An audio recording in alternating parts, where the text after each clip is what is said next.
Fala galera, beleza? Esse é o segundo episódio de O que tem pra assistir, o seu podcast que te ajuda a encontrar filmes pra assistir nos cinemas e no stream. Tudo pra você ouvir enquanto lava a louça, tá no busão, tá no metrô, tá limpando a casa, porque o seu tempo livre é pra gastar assistindo aos filmes, as dicas que eu dou aqui, né? Tudo apresentado por mim, Renan Martins Frade. E nesse episódio, o grande tema é a estreia de Pequena Sereia nos cinemas. E aproveitando o gancho, a gente vai ter uma curadoria de grandes filmes animados para assistir nas plataformas de streaming. Além disso, tem a estreia de Campeões nos cinemas e também de Super Mario Bros., o filme, no stream. Então, vamos lá? Antes de continuar, eu tenho alguns recados. O primeiro, que é o que tem para assistir, está disponível agora em mais plataformas de áudio. Além do Spotify, agora você pode ouvir esse podcast no Deezer, no Google Podcasts, no Apple Podcasts, no Amazon Music e em outras plataformas de áudio. É só procurar por o que tem para assistir. E além disso, você pode assistir a versão em vídeo no YouTube. E aliás, se você estiver vendo no YouTube, fica a dica, fica o recado para você assinar o canal, ativar o sininho, deixar seu comentário com as suas sugestões, tá bom? E nas plataformas de áudio, você também pode seguir o podcast e dar as suas 5 estrelas se você gostar do programa. Fechado? E vamos à grande estreia do cinema nessa semana, que é A Pequena Sereia. O filme é um remake da animação de 1989, que tem o mesmo nome, um clássico da Disney. E agora volta aos cinemas, né, numa versão com atores de carne e osso, live action. A sinopse acho que você já conhece, mas eu vou contar para você. O filme é sobre Ariel, uma sereia, filha do rei Tritão, que sonha com o mundo dos humanos. Certo dia ela conhece Eric, né? Ela salva a vida do Eric, que é um príncipe encantador, e ela se apaixona por ele. Ela então é enganada pela malvada Úrsula, que lhe dá pernas humanas e 3 dias para beijar o Eric. Se Ariel não conseguir, será para sempre da vilã e quer se vingar do rei Tritão. Só que Úrsula vai fazer de tudo para que Ariel não consiga esse beijo em 3 dias, né? O filme faz parte dessa tendência atual da Disney de fazer remakes de animações, de antigas animações do estúdio. Só que agora, como eu disse, com atores de carne e osso, não mais animação. A gente já teve nesse mesmo esquema Bela e a Fera, Mulan, Pinóquio, Cruella, teve agora Peter Wendy do Peter Pan, e vão ter outros filmes nessa mesma linha chegando nos cinemas e no streaming nos próximos anos. E a história é igualzinha à clássica, no sentido de que é sobre amadurecimento, sobre crescimento, de que nós passamos, todos nós passamos por isso, né? Por essa fase da vida em que queremos algo que não temos, né? E Ariel vive esse contexto que, por mais que ela viva no mundo dos mares, que é incrível, não sei para vocês, mas eu acho incrível aquele mundo dos mares, ela sonha com o mundo dos humanos. E a concepção artística do filme reflete isso, né? O mundo do fundo do mar é escuro, né? Enquanto o mundo dos humanos é mais claro, é mais vivo, passando por essa visão da Ariel, tanto na animação quanto agora na versão live action. Apesar dessa identificação, o filme tem seus problemas, tanto o original quanto o remake. Não sei se você assistiu ao filme de 89 recentemente, e eu revi até para poder ver o novo. E dá para perceber bastante que o filme original não funciona tão bem, vai, sendo um pouco simpático com ele. Eu sei que a gente tem a memória afetiva e boa parte das pessoas que estão assistindo a esse podcast, estão ouvindo esse podcast, tem essa memória e tem essa boa lembrança do filme, mas ele é produto de seu tempo, de certa forma. Ele faz parte do chamado renascimento da Disney. Ele é o primeiro longa-metragem animado que começou com esse renascimento, que foi quando a Disney voltou a produzir desenhos animados para o cinema. Ela tinha parado por algum tempo depois de alguns insucessos comerciais e de crítica. E aí, com o sucesso de Roger Rabbit, né, uma cilada para Roger Rabbit, a Disney voltou a produzir longas-metragens nesse estilo para tela grande. E a Pequena Sereia é a primeira dessa leva. E eles ainda não tinham encontrado o tom certo dessa produção, tanto em questão de animação, quanto em história, em música e tudo mais. E quando você assiste a isso novamente com o olhar de hoje e se desprendendo dessa memória afetiva, você vai encontrar alguns problemas naquela história original, apesar dela ter seu encanto, né? Apesar dela funcionar dentro desse contexto. Os filmes que vieram depois, dentro desse renascimento da Disney, eles funcionam melhor, de diversas maneiras. Mas, A Pequena Sereia foi um grande sucesso em seu tempo e é merecido esse sucesso. Mas quando a gente vê isso, na adaptação live action, por mais que ela tente consertar alguns defeitos do original, principalmente na história, e é mudado o fim, né, o final da nova versão é um pouquinho diferente em relação ao original, e é um ponto interessante disso, mas ainda assim ela traz um pouco dos seus vícios, que poderiam ser melhor trabalhados, digamos assim, nessa nova versão, né? Ah, não só isso, assim, tem algumas escolhas criativas do remake que poderiam ser mais interessantes. Lembra que eu comentei que no original as cenas de fundo do mar são escuras? Na nova versão também. Só que no antigo, né, as personagens aquáticas, elas são muito coloridas, principalmente a Ariel, ela é muito colorida, ela é muito viva. Então faz esse contraste com o fundo que fica belo quando você vê em cena. E um live action, por diversos fatores, não é possível fazer esse mesmo efeito, né? Então, não funciona tão bem, assim, não fica tão interessante. Além disso, o design de produção, concepção artística de alguns personagens secundários também não ficou muito bonita, né? Tipo o Sebastião, por exemplo. Porque o filme não sabe se ele quer ser realista ou se ele quer ser fantasioso. E ele acaba não sendo nenhuma das duas coisas. Os personagens estão meio tortos nessa versão de A Pequena Sereia. Talvez se eles tivessem pegado um conceito mais artístico, mais fantasia para esses personagens, talvez tivesse funcionado melhor do que tentar ser realista e ficar no meio do caminho. Mas a gente pode tentar relevar um pouquinho disso quando se vê no contexto maior do filme, né? Mas o filme dá algumas bolas dentro também, tem algumas coisas que funcionam muito bem. Principalmente essa ideia de abraçar mais a diversidade, de ter um elenco mais diverso. Isso é bem interessante, está bem colocado no filme. O Eric agora tem uma mãe. No original, inclusive, é uma grande falha dele, do primeiro filme, de 89. O Eric não tem família, a gente não vê a família real do reino dele ali. E agora a gente tem a mãe, né, interagindo e trazendo alguns elementos ali que são bem interessantes, e isso também funciona muito bem nesse remake. O grande elefante na sala, para mim, é como as cenas aquáticas foram filmadas, né? Num mundo em que a gente consegue ter Avatar 2, não cabe mais a Disney fazer uma live action, um filme com atores, em que as cenas do fundo do mar pareçam tão falsas. Eu entendo que eles tentaram trazer uma concepção parecida com o original, que é meio fake, na forma como é retratado os personagens no fundo do mar. Mas isso funciona num desenho animado, não funciona num filme com atores. A movimentação fica estranha, né? Poderiam ter sido feitas cenas gravadas embaixo d'água, realmente, e não num estúdiozão e adicionado uma movimentação nos cabelos e umas bolinhas voando, né? Com o tamanho do orçamento que eles tinham, isso era possível. E eu não digo nem comparando com Avatar.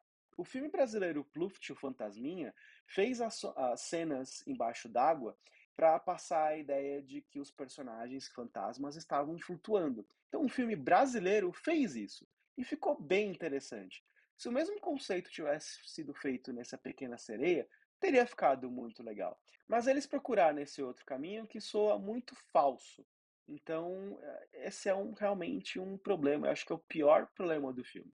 E quando você soma tudo isso, né, personagens feios, cenas escuras sem um bom contraste de elementos e fundo do mar com cenas falsas, a magia que a animação tinha se perde. Então, esse novo A Pequena Sereia não tem a magia do original. Esse é o maior problema. Agora, se vale a pena ver nos cinemas, se você deixar de lado, a memória afetiva e analisar o filme em si, eu ainda acho que, ainda assim, é uma experiência válida para ver na tela grande, vale conferir, vale levar os pequenos, por mais que não tenha aquela aura fantasiosa do original, ainda assim ele funciona muito bem. Em questão de elenco, tá incrível. A Hailey Bailey de Pequena Sereia tá ótima, ela tá incrível nas cenas de atuação e também cantando. A Melissa McCarthy de Úrsula rouba o show, assim, é, ela tá incrível como Úrsula, como a vilã do filme. Então, vê-la em cena já vale pela experiência. E o David Diggs de Hamilton, que faz o Sebastião, também tá ótimo. Então, ah, né, na questão de atuações, o filme está bem servido. Então fica a dica de assistir A Pequena Sereia nos cinemas. Outra estreia da semana nos cinemas é Campeões, remake do filme espanhol Campeones. Sim, mais um remake americano de uma produção em língua não inglesa, porque os americanos não leem legendas, eu sei. Essa versão ela é estrelada pelo Woody Harrelson, e eu vou ler aqui a sinopse para vocês, né? No filme, o Harrelson, ele é Marcos, um técnico assistente da J-League, que é uma liga menor de basquete nos Estados Unidos, que bate o carro alcoolizado. Ele é sentenciado a 90 dias de serviços comunitários como técnico dos Amigos, um time de basquete local composto por pessoas com deficiência intelectual. Lá ele precisa ensinar o esporte, mas acaba aprendendo a ser mais humano. Esse é o típico feel good movie, né? O filme que faz nós, espectadores, nos sentirmos melhor, enquanto conta uma história de superação e também nos ensina uma lição. O filme tem os seus problemas, assim, diversos, tanto na forma como mostra alguns personagens, também como conta a sua história. No entanto, ele traz um olhar diferente para essas pessoas que são parte importante da sociedade e não são são muito pouco representadas em filmes no cinema. O trabalho de preparação de atores desse elenco, que são deficientes, né, em cena, fazendo os personagens com deficiência, o trabalho de preparação de elencos foi assim formidável, são todos ótimos em cena, incrível. E assim, é uma história que, apesar desses problemas que eu comentei, tem algumas lições importantes para a gente, para o público em geral. Então, é facilzinho de digerir, é divertido, tem várias piadas para você rir e, no final das contas, está te ensinando alguma coisa sobre conviver com os outros e como ser uma pessoa melhor.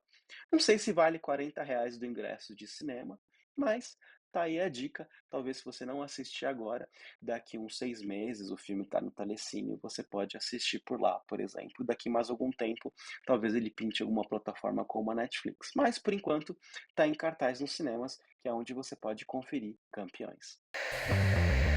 Outra estreia da semana, dessa vez no streaming, nas plataformas de aluguel e compra, é Super Mario Brothers, o filme, que é uma adaptação da série clássica de games que marcou gerações. A sinopse, bom, se você conhece um pouquinho do Mario, você sabe essa sinopse, mas eu vou contar para você. Mario e Luigi são dois encanadores que vivem em Nova York, no Brooklyn. Porém, certo dia, eles acabam caindo no Reino Cogumelo. Lá eles precisam defender a princesa Peach do malvado Bowser e, para isso, descobrir aí como controlar as capacidades que eles têm nesse reino mágico, né? O filme, ele não inventa, ele é uma colagem dos melhores games que fizeram sucesso da franquia Mario nos games, nos jogos da Nintendo. Então, tem ali o Mario Kart, tem fases que lembram o jogo original e outras diversas fases e elementos dos games que marcaram diversas gerações. Então, desde o pessoal mais das antigas aos mais novos, vão encontrar ali algum elemento de que gostam nesse filme, ou de que lembram de forma saudosista do seu passado. Por mais que juntar tantas coisas diferentes seja difícil, né? O roteiro consegue fazer uma ponte bem interessante, juntando elementos que, no primeiro momento, talvez não fizessem sentido, e o roteiro acaba sendo coeso, mesmo com essa costura toda que tem que fazer. A animação é bem feita, apesar de não inovar, ela é bem interessante. Ela é da Illumination, no mesmo estúdio que fez Minions. E é um filme ótimo para assistir com as crianças, inclusive as já crescidas, viu? Eu me diverti horrores vendo esse filme. Oportunidade também, agora que está no streaming, de assistir na língua original. Então, os mais crescidinhos, se quiserem ver com legendas e não conseguiram no cinema porque praticamente todas as sessões eram dubladas, agora fica mais fácil.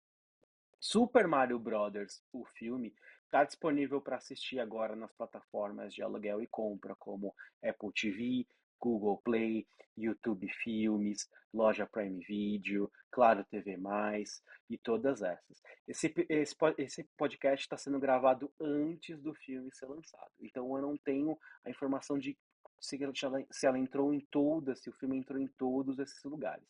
Mas você confere na descrição do episódio, tem a listinha completa e os links para você acessar, beleza? Hora do Momento MUBI, e a indicação dessa semana é também uma animação chamada Planeta Fantástico. E o filme, ele é assim incrível. Ele é uma produção francesa e da Tchecoslováquia de 1973. É uma ficção científica que é para adultos e que venceu o prêmio que venceu o grande prêmio do júri do Festival de Cannes daquele ano. Então, é uma animação para os crescidos, digamos assim, para os adultos. E a história, ela se passa em um futuro distante, onde humanos vão explorar, né? Eles vão para um planeta chamado Egan. E lá, nesse planeta, eles tomam contato com uma sociedade muito mais avançada que a nossa, tanto tecnologicamente quanto espiritualmente. E acaba que os humanos são, de certa forma, considerados animais nesse planeta e domesticados como pets, e até sacrificados para controle populacional. Ou seja, como a gente faz com cachorros e gatos aqui, né? Já começa a perceber para aí onde o filme está indo, né? E aí a história do filme, né, o protagonista do filme, ele é o Ter, que quer que escapar dessa dominação e começa a organizar uma revolta dentro desse planeta futurístico. Essa é a história de Planeta Fantástico. O filme é visualmente lindo, assim, quase que lisérgico nas animações, na forma, nas experiências que faz a gente passar enquanto espectador, assim, é muito interessante e é muito viajante. Então você tem que ver assim de peito aberto, até porque é um filme experimental e isso já entrega qual o objetivo da produção, né? Mas é uma experiência que vale a pena assistir e vale a pena conferir. O filme está disponível na MUBI, é uma plataforma que eu indico, que é muito interessante. Tem filmes fora do óbvio, como Planeta Fantástico, e com uma curadoria muito bem feita. O que está ali não são filmes jogados. Tem uma curadoria de profissionais que entendem muito de cinema e que trazem uma produção, um longa-metragem ou um curta-metragem diferente todo dia. É muito interessante e é pensado para quem quer ter uma experiência mais profunda de cinema. Tem clássicos, tem filmes de arte, tem filmes mais abertos, né? Tem a trilogia original do Rambo, por exemplo, lá. E também tem lançamentos, não são só filmes antigos. A MUBI, nos últimos anos, tem trazido alguns filmes novos e exclusivos que você não assiste em nenhum lugar.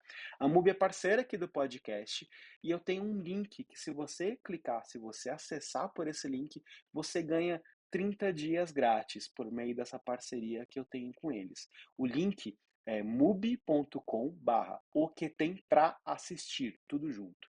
mubi.com/barra o que tem para assistir. O link também está na descrição do episódio para você clicar e está aparecendo na tela para quem está vendo no YouTube. Então, acessando lá, você ganha 30 dias e também ganha aqui uma comissão para ajudar a manter esse podcast. Mas, independente disso, é uma ótima plataforma para você assinar. E agora a gente vai para aquela parte que eu trago uma curadoria de filmes para você assistir no streaming, e são dicas para você curtir quando você tiver um tempo livre e não ficar horas e horas procurando um filme para assistir na Netflix. Você vai certeiro nessas sugestões que eu vou passar aqui para você.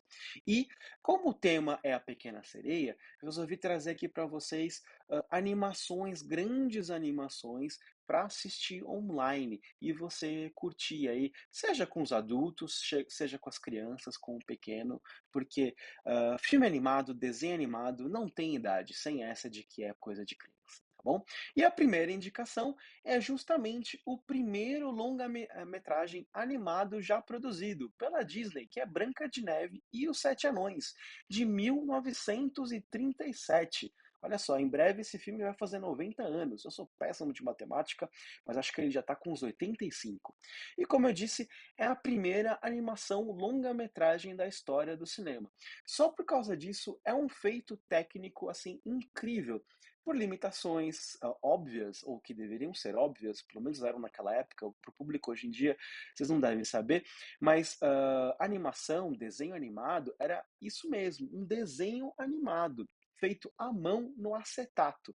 Então, já fazer um desenho de um rolo, né, de um rolo de filme que daria uns 7, 8 minutos, já era um desafio naqueles tempos. Então, você imagina você fazer um filme longa-metragem com vários rolos, com aí 70, 80, 90 minutos de duração. É muito desenho animado feito à mão em acetato. E a Branca de Neve e os Sete Anões foi o primeiro a conseguir esse feito técnico e artístico incrível. A história você conhece, aquela clássica que é incrível, que tem canções lindas, e é uma obra de arte, mais do que um simples filme, é uma obra de arte que vale a pena ser assistida e passada para as próximas gerações. A Branca de Neve e os Sete Anões está disponível para você assistir na Disney Plus. Outra indicação é A Bela e a Fera, de 1991. Como eu comentei de A Pequena Sereia, né, aquele filme abre o renascimento da Disney, quando a Disney volta a produzir filmes longa-metragem para cinema. A Bela e a Fera é a terceira produção desse renascimento do estúdio, e é para mim quando eles encontram a fórmula ou reencontram a fórmula de produção desses filmes, já com alguns recursos de computação gráfica em conjunto com a animação, o que funciona muito bem e faz ser um filme mais colorido, mais alegre, com alguns jogos de câmera diferentes, com algumas coisas que a gente não tinha visto ainda nas animações de cinema da Disney. Então, tecnicamente, é um filme muito bonito de se assistir. Já a história, bom, a história acho que todo mundo conhece, mas ela é sobre a Bella, uma jovem que é presa pela fera por entrar em sua propriedade. Lá, aos poucos, ela descobre que a fera foi um humano, né? E que ele foi enfeitiçado para se tornar aquele monstro, aquela fera, e ter aquela forma horrível. E aos poucos eles vão se apaixonando, ela vai conhecendo quem está por trás ou por baixo daquela cara cheia de pelos. Pelos olhos de 2023, a história tem alguns problemas, mas ainda preserva sua beleza, de certa forma. Então fica a dica aí de A Bela e a Fera, que está disponível no Disney Plus. Outro filme do renascimento da Disney que vale a pena assistir, e para mim é o ápice dessa fase do estúdio, é O Rei Leão, de 1994. Um grande filme que vale a pena ver, rever, ver novamente. Eu não sei vocês, mas eu vi 1 milhão de vezes. Então, assim, é um clássico moderno da Disney. É outra história que todo mundo conhece, mas eu vou contar aqui a sinopse, né? O filme é sobre Simba, que é o príncipe dos leões. Mas ele vê o pai morrer pelas mãos do tio e foge. Depois de crescer no exílio, né, com a ajuda do Timão e do Pumba, ele já adulto volta ao reino que é de herança dele ou de direito dele, para assumir o trono e enfrentar o tio no processo. É divertido, é empolgante, é dramático, tudo no mesmo nível, no mesmo ponto, assim. É um ótimo filme e que tem várias mensagens ali para todas as idades. O Rei Leão, ele também está disponível no Disney Plus. Às vezes esquecido, Anastácia é um dos ótimos filmes animados dos anos 90. Ele é de 1997. Produção da Fox, que não tinha muita tradição de fazer longa-metragem de desenho animado, mas entrou nesse negócio com Anastácia e deu muito certo. É um filme icônico de sua época também. E ele mistura, da mesma forma que o Rei Leão e a Bela e a Fera, ele mistura alguns elementos de computação gráfica com animação clássica, o que funciona muito bem.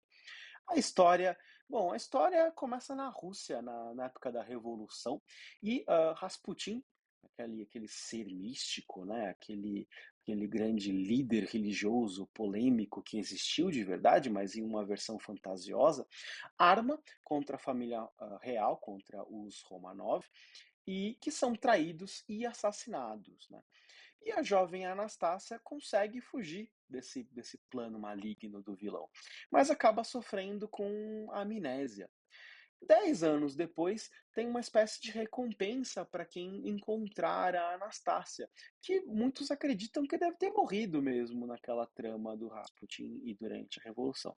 Ainda assim, o Dmitri, eh, que é um golpista e tudo mais, resolve enganar todo mundo e pegar aquela grana. E aí ele encontra essa jovem, sem memória, pelas ruas, e resolve ensinar ela a ser, ou se passar pela Anastácia, e se passar pela princesa, enganar todo mundo. Só que ele não sabe que aquela menina é a verdadeira Anastácia. Então ele pede para Anastácia, sem memória, né, com amnésia, se passar pela Anastácia. E aí as coisas vão acontecendo, eles se apaixonam, mas ao mesmo tempo a garota, a jovem, começa a relembrar quem ela é. E é quando Rasputin volta e começa a armar para que a menina não saia aí do plano maligno que ele colocou para ela e da maldição que ele colocou para ela. E assim começa a confusão desse filme. A Anastácia é bonito, é emocionante e, além de tudo, é um ótimo gancho para introduzir um momento importante da história do século XX, num contexto de guerra e tudo mais, de Primeira Guerra Mundial, de Revolução, e que dita muitos dos acontecimentos históricos daquele século, e usar o filme, por mais que ele seja fantasioso, como um gancho para incentivar os pequenos a conhecerem mais sobre a história e depois quererem buscar mais informações sobre esse momento no tempo e outros fatos relevantes da história do século XX. Então é um filme que tem dois grandes objetivos, por assim dizer, com as crianças, e pode ser essa porta de entrada, sim, por que não? A Anastácia, como a Fox foi comprada pela Disney, né? Essa animação também está disponível no Disney Plus. No final dos anos 90, a Disney resolveu começar a contar histórias para o resto do mundo, ou sobre o resto do mundo. Mulan, de 1998, se encaixa nesse conceito, né? E é baseado, é inspirado numa lenda chinesa, que é muito interessante. A história de Mulan é sobre uma menina que se passa por homem para assumir o lugar do pai e lutar na guerra. E por lá ela acaba demonstrando a sua força e o seu verdadeiro poder nessa história de empoderamento feminino. E foi a primeira vez que a Disney realmente colocou uma protagonista mulher realmente nesse lugar de empoderamento feminino muito forte, de que alguém que assume as rédeas da própria vida e enfrenta sozinha grandes perigos. Então é um filme ótimo e também está disponível no Disney Plus. Por mais que tenha muita tradição, não é só a Disney que faz longa-metragem de desenho animado, né? Outros estúdios e outros países do mundo também produzem grandes filmes. E do Brasil tem O Menino e o Mundo, que é um dos melhores filmes já feitos no nosso país e com certeza uma das melhores, se não for a melhor animação já produzida por aqui. Foi inclusive indicada ao Oscar, né? Então, assim, é uma longa-metragem que merece ser assistido, que digo mais, que deve ser assistido. O filme é sobre Cuca, um menino que vive em um mundo distante numa pequena aldeia no interior do mítico país onde ele vive, né? Sofrendo com a falta do pai, que parte em busca de trabalho na desconhecida capital, Cuca deixa sua aldeia e sai pelo mundo à procura dele. Durante essa jornada, Cuca descobre uma sociedade marcada pela pobreza, pela exploração de trabalho e falta de perspectivas. Já sentiu aí onde que esse filme está chegando, né? A animação mistura diversas técnicas, como lápis de cor, giz, colagens. Visualmente falando, assim, é incrível e é fantástico, assim, é encantador. Uma escolha de a falta de uma palavra melhor, assim, diria que ele é encantador e é incrível e é diferente do que a gente vê, principalmente nas animações norte-americanas e da Disney. O Menino e o Mundo venceu o Prêmio de Cristal e o grande prêmio do público do Festival de Annecy, na França, que é o mais importante da animação mundial. E como eu contei, né, o filme foi indicado ao Oscar. Então, só isso já é um selo incrível de que é uma ótima produção para você assistir. O Menino e o Mundo está disponível para assistir na Apple TV ou no Google Play, seja para comprar ou para alugar. Os links para você assistir estão na descrição do episódio. Outro filme nessas dicas que é meu queridinho pessoal é Com Amor Van Gogh, que é de 2017. Como você deve saber, Van Gogh foi um dos grandes, um dos maiores pintores da história da arte mundial.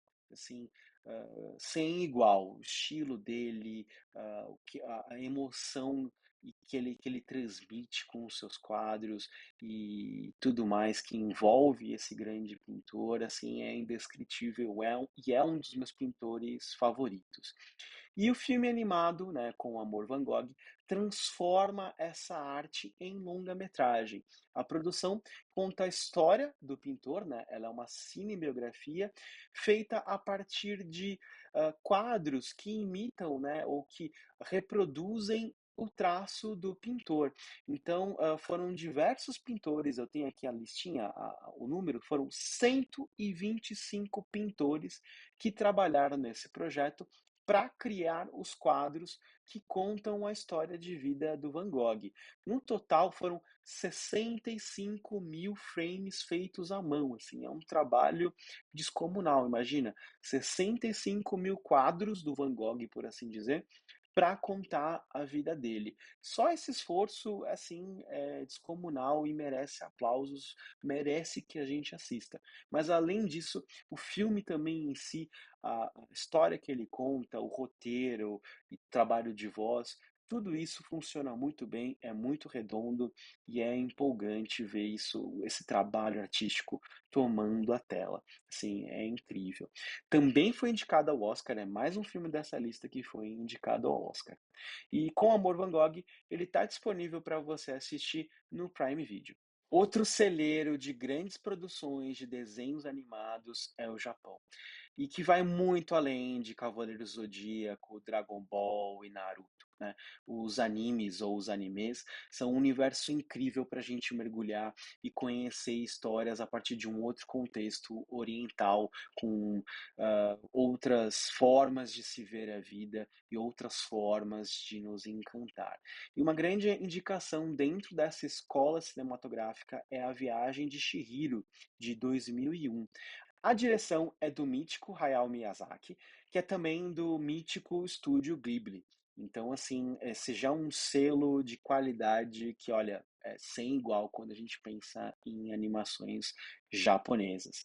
E a sinopse do filme? Bom, o filme é sobre Chihiro, que é uma corajosa garota de 10 anos que se vê envolvida numa aventura mágica.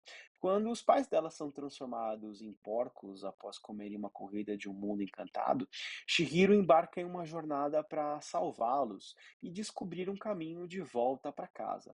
Ela adentra um reino misterioso povoado por espíritos, deuses e criaturas fantásticas, onde terá que enfrentar desafio e superar medos. Fantástico e belo, a viagem de Chihiro tem grandes lições de vida a partir da perspectiva oriental, como eu estava contando para vocês.